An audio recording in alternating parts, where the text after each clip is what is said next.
যে মুসলিম মহিলাদের জন্য কিছু পেশা নিষিদ্ধ, যেমন অ্যাক্টিং, মডেলিং আর ডান্সিং। এখন এটা কি মুসলিম পুরুষদের জন্যও নিষিদ্ধ? বোন, আপনি প্রশ্ন করলেন।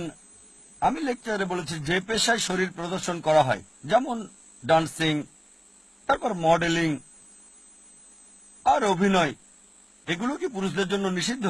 যদি সেই অ্যাক্টিং বা মডেলিং ইসলামিক শরিয়ার বিরুদ্ধে যায় সেটা হারাম।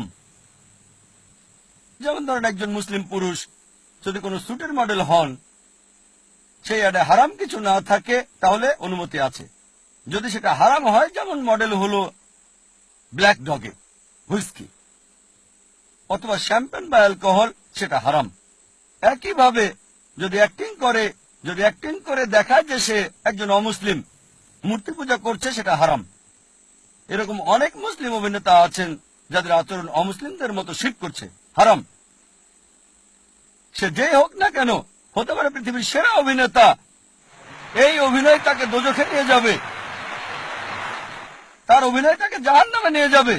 কিন্তু যদি অ্যাক্টিং করে ভালো কোনো রোলে, মেয়েদের পেছনে দৌড়াচ্ছে না, দেখছেন তো গাছের ফাঁকে দৌড়াচ্ছে, আর এভাবে হিজাব ভেঙে ফেললে সেটা হারাম। তা না হলে ঠিক আছে। যদি হারাম কিছু না থাকে, যদি হিজাব পালন করা হয়, কোরআন সুন্নাহ মেনে চলা হয়, এমন সিনেমা বানান যেগুলো ইসলামিক, মানুষকে বেহেশতের কাছাকাছি নিয়ে আসবে, আল্লাহর কাছাকাছি নিয়ে আসবে, তাহলে ঠিক আছে। তা না হলে অ্যাক্টিং আর মডেলিং এর কাজগুলো যদি ইসলামিক শরিয়া অনুযায়ী হয় তাহলে ঠিক আছে, তা না হলে অনুমতি নেই। আশা করি উত্তরটা পেয়েছেন। ধন্যবাদ।